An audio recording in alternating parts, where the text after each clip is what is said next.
El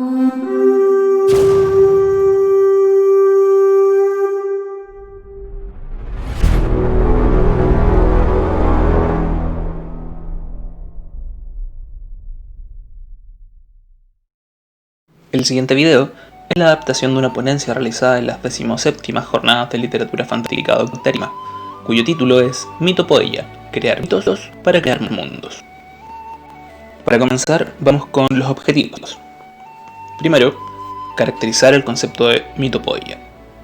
Segundo, analizar la mitopoeia en la obra de Tolkien. Y tercero, reconocer autores que utilicen la mitopoeia en sus obras. ¿Pero qué es la mitopoeia? Mitopoeia es una palabra de origen griego cuyo significado traducido al español sería hacer o crear mitos. Y según el primer resultado que arroja Google al buscar qué son los mitos, estos son una historia fabulosa de tradición oral que explica, por medio de la narración, las acciones de seres que encarnan de forma simbólica fuerzas de la naturaleza, aspectos de la condición humana, etc. Y se aplica especialmente a la que narra las acciones de los dioses o héroes de la antigüedad.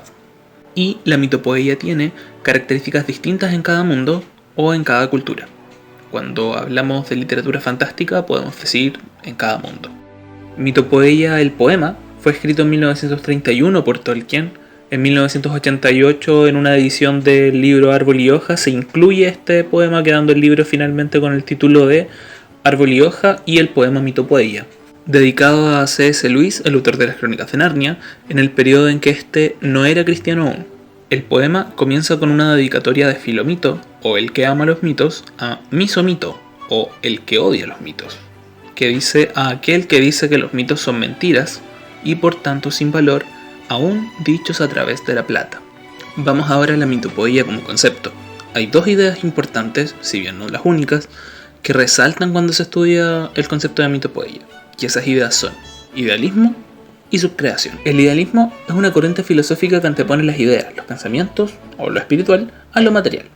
Por consecuencia, para este tipo de pensamiento, lo material es solo el resultado de los pensamientos. Sin pensamientos no existe lo material.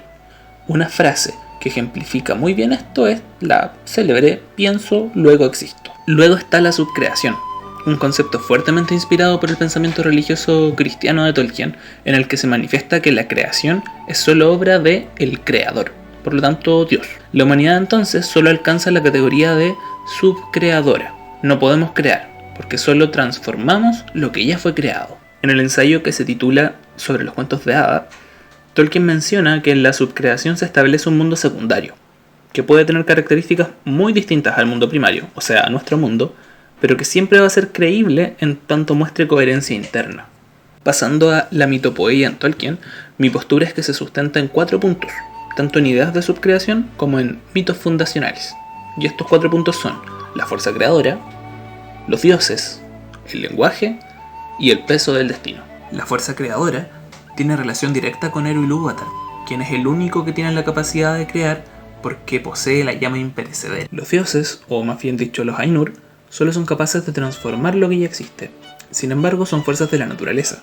Eso les convierte en mitos que explican elementos que dan forma al mundo. Los lenguajes en la obra de Tolkien están muy relacionados con la mitopoeia porque sirven para explicar el desarrollo del mundo y sus culturas.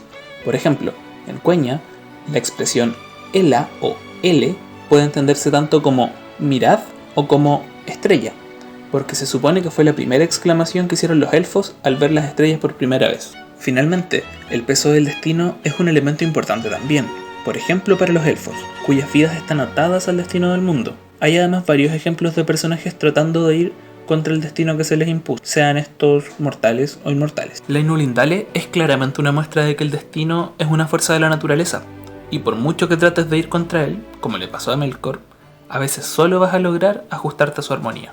Ahora, pasando a otros autores que escriben o escribieron fantasía e hicieron mitopoeia, se puede mencionar por ejemplo a Lovecraft, a C.S. Lewis, a George R.R. Martin o a Brandon Sanderson. Todos estos tienen en común que para sus relatos o para sus mundos de fantasía inventaron mitos. En conclusión, la mitopoeia tiene su origen en la necesidad de darle una explicación espiritual o no racional a los fenómenos de un mundo o una cultura. Está influenciada por la filosofía idealista porque desecha las explicaciones materiales. En la obra de Tolkien está permeada principalmente por el pensamiento católico, lo que se manifiesta entre la clara similitud entre Eru y el dios judeo-cristiano, y por último, que no basta con escribir fantasía para hacer mitopoeia.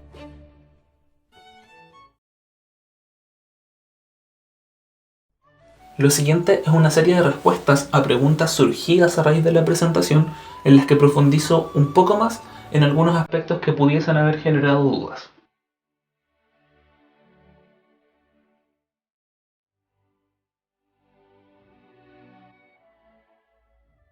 La relación entre idealismo y mitopoeia tiene que ver principalmente con que ambos llevan de una forma u otra al pensamiento religioso o a la idea de Dios. Cuando el idealismo plantea que lo material es solo consecuencia de la conciencia, lleva fácilmente a pensar que hay una conciencia superior, que creó la realidad como la conocemos. En la mitopoeia de Tolkien, Dios está presente en la figura de Eru Ilúvatar. Si hablamos de valores que se difunden por esta relación, habría que detenerse a pensar en casos específicos. Claramente valores del cristianismo resaltan, por lo menos en el caso de la obra de Tolkien, pero no por eso valores eclesiásticos, sino valores de un cristianismo más primitivo, sin tantas reglas y en donde la relación con Dios suele ser más, comillas, natural. Ejemplo de eso son los elfos. Hay muchos que conocieron a los dioses, saben de su existencia, dudar de ellos por lo tanto no tiene sentido, y es por lo mismo tal vez que no existe una religión organizada en torno a Eru o los Valar y Valir.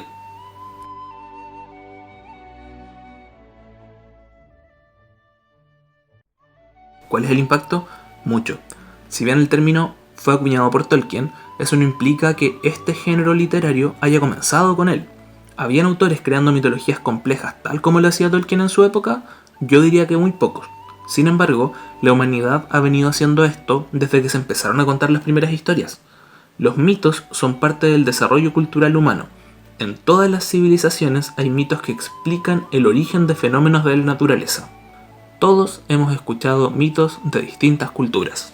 ¿Cambia esto el imaginario colectivo? Respuesta corta, sí.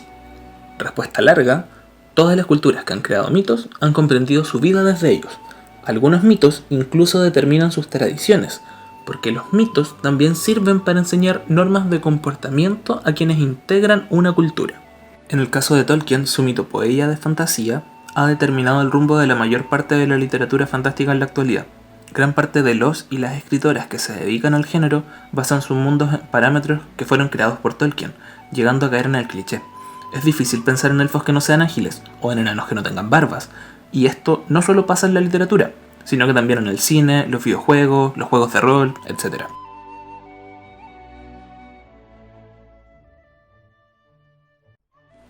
Para que un mundo de fantasía entre en la categoría de, comillas, mitopoéico, la primera y única condición es que se hayan creado mitos. Si no hay mitos creados por la autora o el autor, no entra en la categoría. La complejidad es discutible. Mi postura es que independientemente del sistema de mitos que sustenten el mundo, basta con que tenga mitos creados por él o la autora para que entre en la categoría.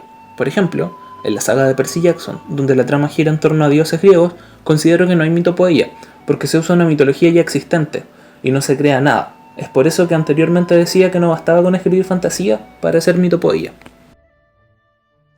Respecto a la última parte de la pregunta, los mitos reales pueden ser inspiración para la mitopoeia, pero como acabo de mencionar, si solo se usan los mitos ya existentes, no se están creando, por lo tanto, no se cumple con la parte fundamental de la mitopoeia, que es crear mitos. Para finalizar, quiero dejar claro que mi postura no es que se deban crear mitos para escribir buena fantasía. Por ejemplo, a mi juicio, en American Gods, Neil Gaiman usa mitologías ya existentes para contar una buena historia, y él no recurre a la mitopoeia.